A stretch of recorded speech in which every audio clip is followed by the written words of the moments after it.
Now this happened in my senior year of high school when I was 17 years old, about to turn 18.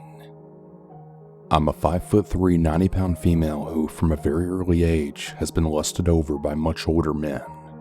So by 17 years old, I had been experiencing it for 6 years now.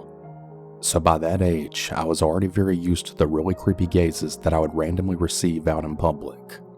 But Mr. B, he always gave me more than just a gaze. Though I moved around often and went to very many different schools, Mr. B was the first teacher I had who gave me the creeps on a daily basis. I had a sub or two in the past sneak glances at me, or even one who gave me his number, but I never saw them again. With Mr. B, however, it was a daily thrill of anxiety as I always wondered what was next, and as you'll see, it would eventually progress beyond school. I had Mr. B first period, and as a senior who had chosen it as a science elective, I was definitely relaxed and I enjoyed talking to my friends often throughout class. As I said, it was supposed to be an elective science class, but he would often ramble off the entire class periods into his specific political and religious views, or just play an unrelated war movie as he had talked to me and my group of friends. Imagine walking into a room and facing 12 o'clock and Mr. B facing towards the door, while the rest of the seats are in front of him facing 3 o'clock. The flag was at like 10 o'clock, so when we did the pledge, we had to stand up and turn around. That'll become relevant later.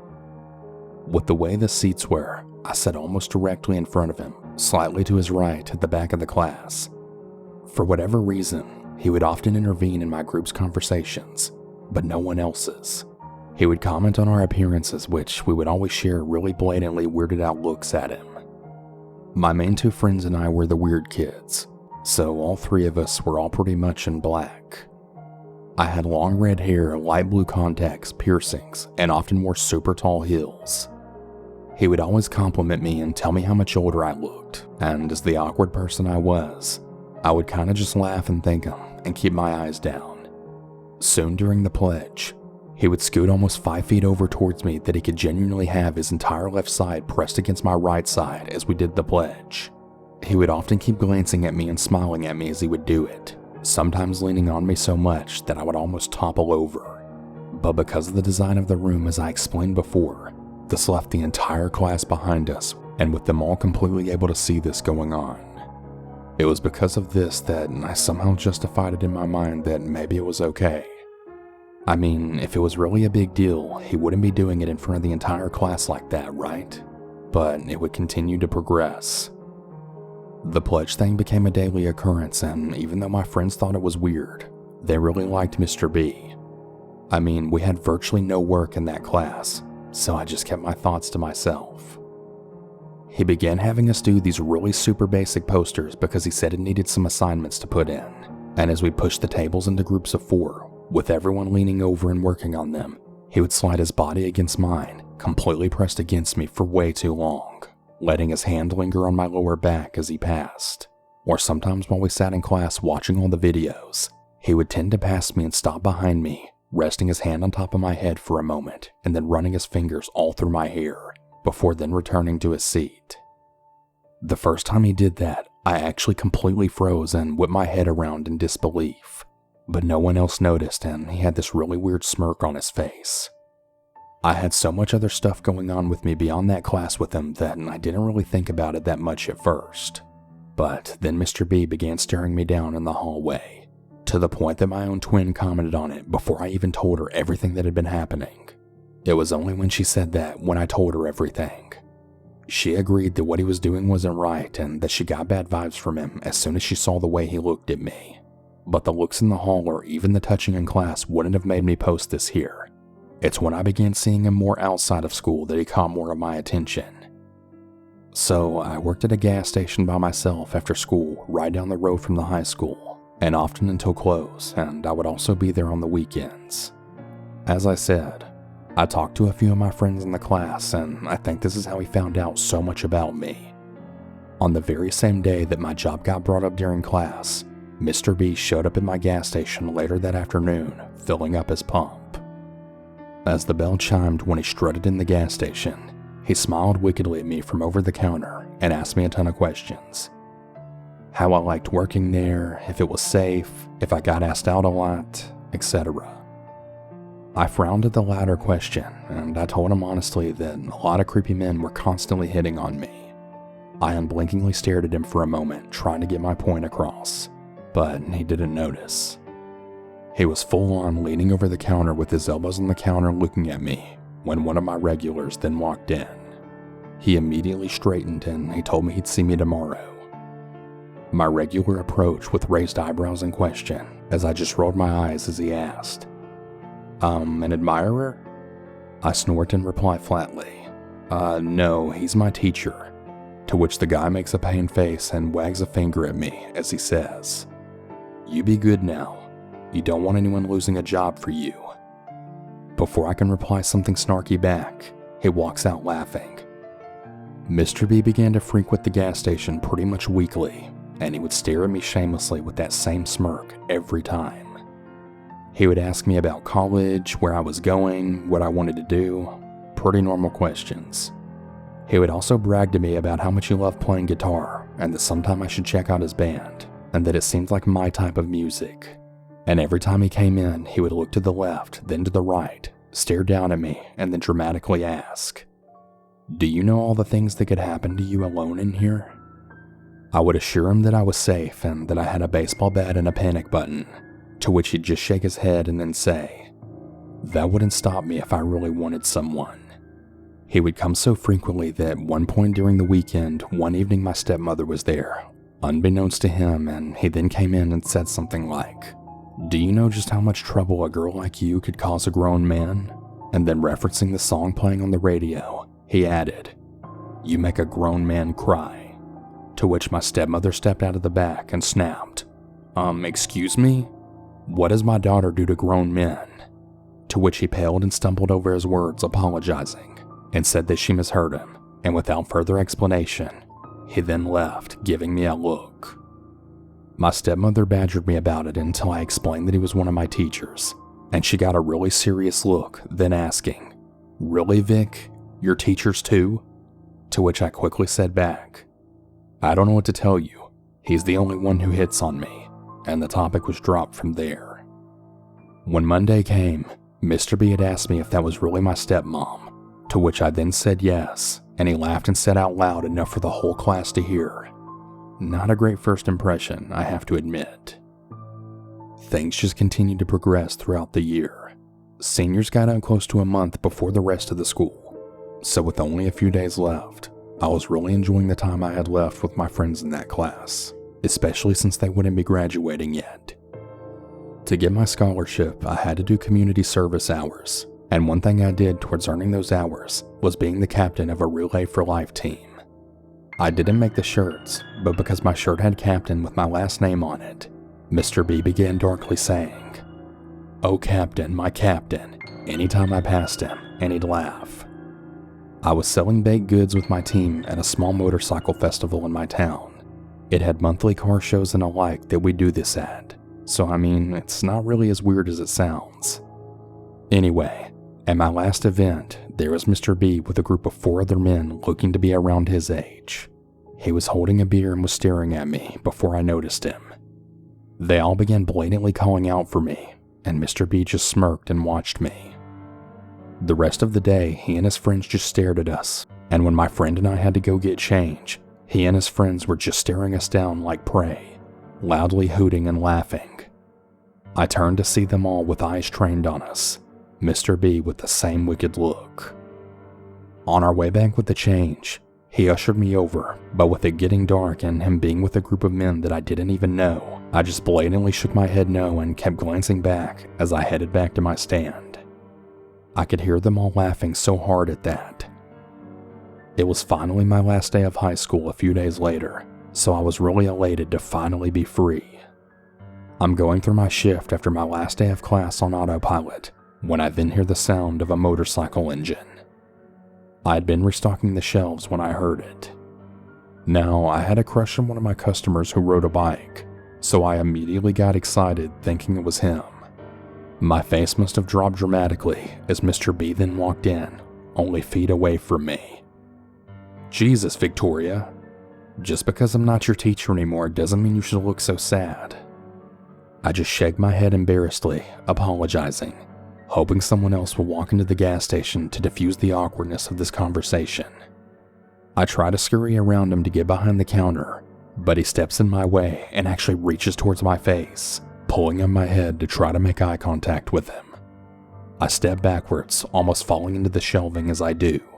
Mr. B instantly stumbles forward and practically knocks me over, pretending to catch his balance as he grips me and holds me to him.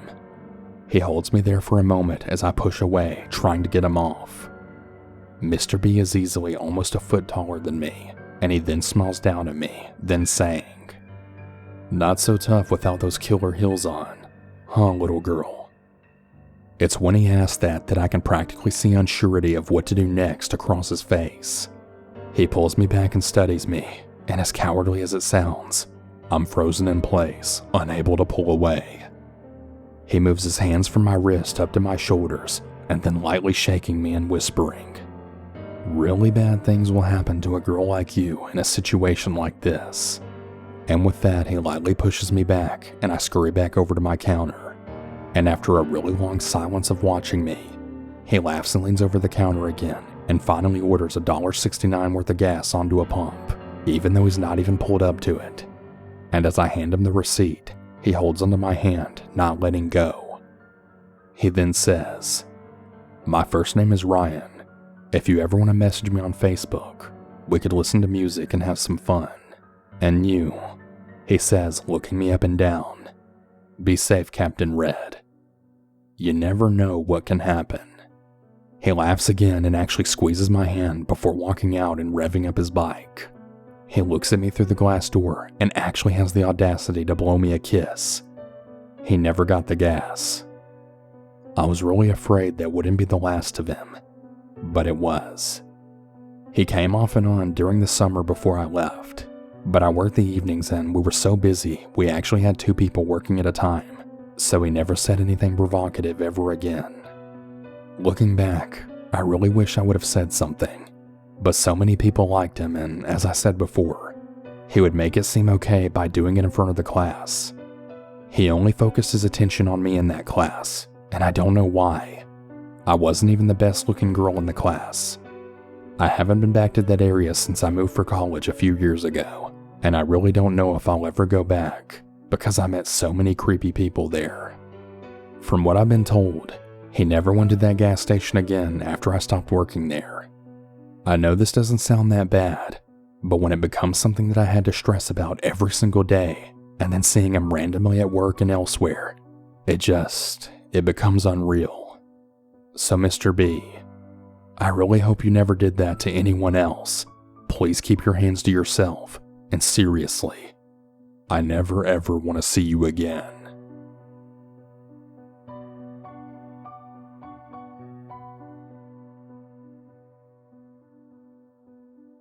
Hey everyone, sorry for the interruption from the stories, but I want to take a quick second to thank today's sponsor, HelloFresh, for sponsoring today's episode. HelloFresh eliminates stressful meal planning and trips to the grocery store so that you can enjoy cooking and get food on your table in about 30 minutes or less. HelloFresh has a massive variety of easy, delicious choices for all 3 meals a day, plus every snack and special treat in between. I personally enjoy HelloFresh because it's so convenient on days that I don't feel like cooking, like after a workout at the gym. It's really great for situations just like that. Go to hellofresh.com/dinner12 and use code dinner12 for 12 free meals including free shipping. Once again, that's hellofresh.com/dinner12 and use code dinner12 for 12 free meals including free shipping. Grab yourself some HelloFresh today. America's #1 meal kit. Now if you're all ready, let's get back to the stories.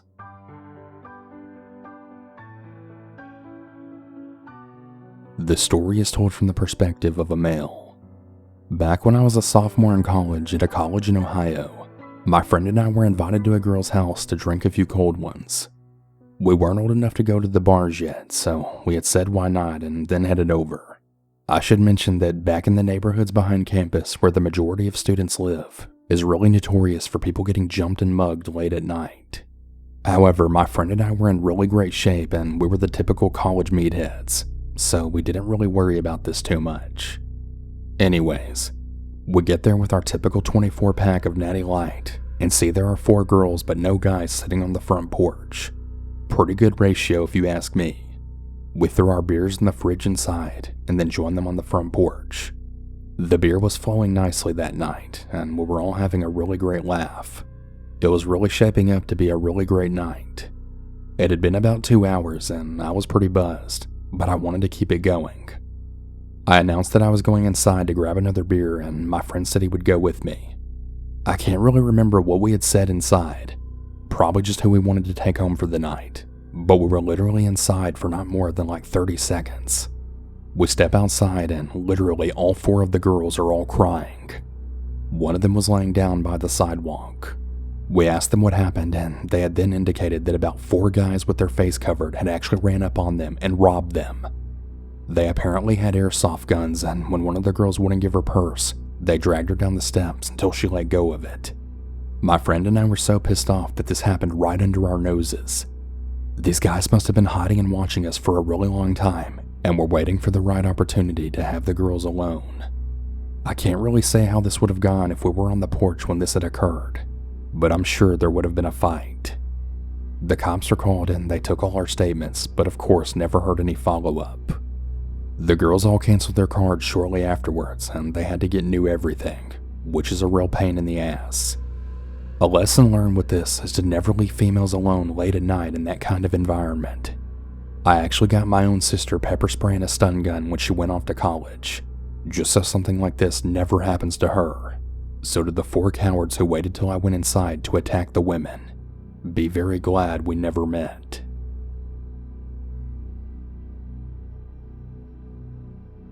For some context, I'm a 23-year-old female, but at the time of this story I was 19 years old and in my 2nd semester of college. The college that I went to was in Monterey Bay, California. It was a big campus, but most of the students were all spread out throughout the buildings. At the time, I lived on campus in the dorms that were located in the middle of campus where all the freshmen lived. I had just finished my anthropology class with my friend and we were walking back to our dorms. She lived in the hall right across from mine. They were separated by 2 doors and stairs on the 3rd floor, so eventually we would split off. Each door can only be unlocked with the student ID of those who live in the building. This is important for later. We were approaching our building when a man had started yelling for us to stop. We waited, but we had kept an eye on him while we watched him approach. I'm a bit of an uneasy person whenever I meet new people, so I always size up people that I meet. This man was slender and short, but slightly taller than me, with dark messy brown hair and black circles under his eyes. He seemed off to me, so I remained cautious. He didn't have any books or a backpack on him, but he was holding a clipboard with a pencil. He started saying that he was approaching girls with a study he was conducting, that when someone is experiencing a loss, they can then feel better when they get the numbers of pretty women. Now, I'm a psychology major, so I kinda just laughed it off in my head. We both said sorry and no thanks, but he kept on persisting. Again we said no, but this time we actually mentioned that we both had boyfriends, so we didn't feel okay about it. I turned away a bit slower than my friend. As we began to walk away, his face turned to anger, and he actually reached to grab my friend's arm. Now the thing to know here is not only am I uneasy around strangers, but anytime I go anywhere I always have a pocket knife on me. It didn't take me very long to flick it out at the guy when I then stood in between him and my friend. The surprised look on his face told me that he didn't expect one of us to get defensive about him grabbing us, but he still just stood there watching me. I then told my friend to run to the stairs. It didn't take her long to get to the top, and she had her keycard fully ready to unlock her door. I told him if he followed either of us, I wouldn't hesitate to use my knife on him. I slowly backed away and then bolted up the stairs. He took a few steps towards the stairs, but I had my card out and I was already inside the hall before he could do anything, and so was my friend.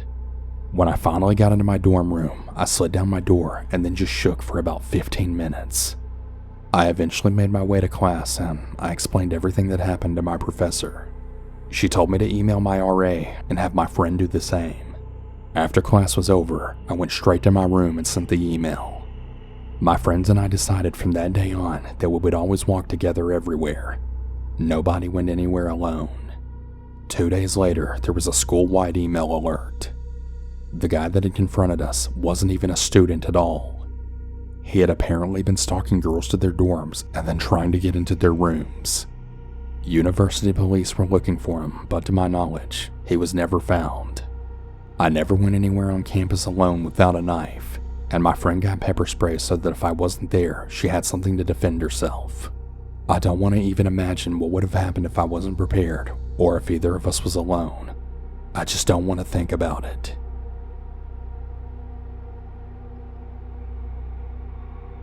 This happened when I was in college. It was a warm Sunday evening in June, and my friend Joanne and I decided to go for a walk. We had seen a play on campus the night before, Saturday, and a friend of ours named Lee was supposed to be attending the performance that night on Sunday. Since we had already seen the production, we knew what time it was ending and we hoped to surprise Lee. But we waited and he never came out. It turned out that something had came up and he had not gone to the show after all. Disappointed, we started back home. We walked up this hill from the theater, and as we turned around the corner, we noticed a college-aged white guy in a white t-shirt and blue jeans leaning against a tree. It definitely looked suspicious because this was 10:30 at night. As we passed by that guy in the tree, the guy started following us. We sort of tensed up, not really sure what to do. Since it was summer, the college was hosting a cheerleading camp for high school girls. A large group of cheerleaders was coming back from some event and they were not very far ahead of us. I suggested to Joanne that we follow those girls to the dorm they were staying in, wait there for a few minutes until this guy left, and then we could head on back to our dorm. We stayed at the cheerleaders' dorm until we were sure the guy must be gone. Then we headed out. When we started up the hill going toward our dorm, we looked back and we realized to our horror, the guy had waited for us and he was now following us yet again. We started to panic, not knowing what to do.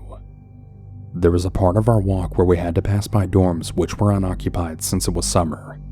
If he was still following us at that point, there would be no one who could hear us or see us, and who knows what he would have done to us then. We had no choice though. We had to go by that deserted area in order to get back to our dorm. It was at that point that I remembered a TV show that I'd seen on Friday just 2 days before, where a police officer shared what to do if you're ever being followed. He said that what the perpetrator is counting on is the element of surprise. So if you're being followed, you should then turn around so you're directly facing them, plant your feet firmly, and just stare hard at them. It lets the person know that you're very aware of them and that you're standing your ground. And that's exactly what I did. I spun around, crossed my arms with my feet firmly planted, and stared hard at the guy. Amazingly, it actually worked. The guy stopped, not knowing what to do, then gradually backed off, finally turning around and then leaving. I stayed where I was until he was finally out of sight. Then Joanne and I ran as fast as we could until we were finally safely back in our dorm. We didn't go for any late night walks after that. I thank God that I'd seen that program 2 days before. It really saved us from God knows what.